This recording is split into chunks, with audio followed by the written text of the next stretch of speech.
আমাদের এই যে সহসভাপতি আমাদের আগামী 2 বছরের জন্য কেবল অপারেটরস সংগঠন কোয়াবের কার্যক্রম পরিচালনার জন্য দায়িত্ব পেলেন 33 জন নির্বাচিত প্রতিনিধি।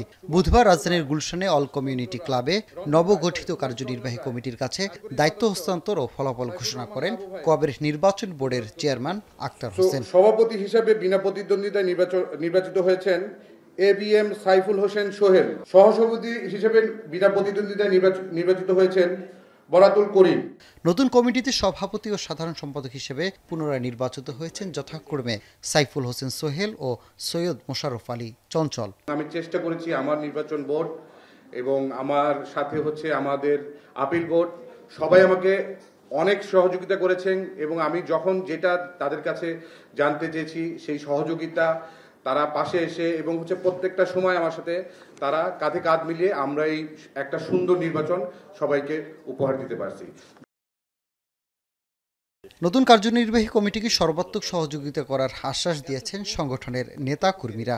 নতুন নেতৃত্ব সংগঠনকে আরও এগিয়ে নেবে সেই প্রত্যাশার কথাও জানান তারা।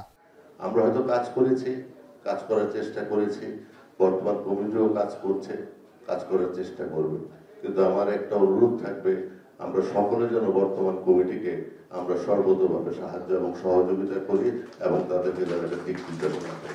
আমার উপস্থিত অপারেটর ভাইয়েরা বিপুল ভোটে জয়লাভ করায় আমি সারা বাংলাদেশের কেবল অপারেটরকে আমি অত্যন্ত আনন্দিত এবং তাদের প্রতি আমি কৃতজ্ঞতা জ্ঞাপন করছি।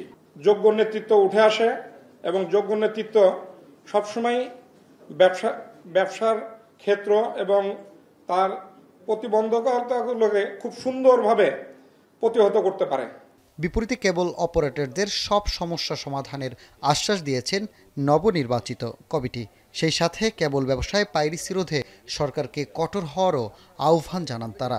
আমার সহকর্মীবৃন্দরা যারা আছেন আমার এই 33 বডি এর বাইরেও ইলেকট্রনিক্স মিডিয়া আছেন, সবাইকে নিয়ে আমরা একটি সুন্দর যাত্রা শুরু করলাম বলে আমি মনে করি। এই যাত্রায় আপনারা সবসময় আমাদের পাশে থাকবেন, আমাদের সহযোগিতা করবেন। যারা 5ই আগস্টের পট পরিবর্তনের পরে যে সকল প্রতিষ্ঠান অবলীলায় দুর্দণ্ড প্রতাপে বিজ্ঞাপন প্রচার করে এই চ্যানেলগুলোকে পাইরেসি করছেন, তাদেরকে হুঁশিয়ার করে দিয়ে বলতে চাই যে আপনারা আপনাদের এই ধরনের বেআইনি কার্যকলাপ বন্ধ করেন, অন্যথায় আমরা কঠোর পদক্ষেপ নিতে বাধ্য হব। গত 24 জুলাই কবে নির্বাচন অনুষ্ঠিত হয়। 610 জনের মধ্যে ভোট প্রদান করেন 453 জন সদস্য। আর কার্যনির্বাহী কমিটির 33টি পদের জন্য লড়াই করেন 38 জন প্রার্থী। সানিম রিধা, এখন, ঢাকা।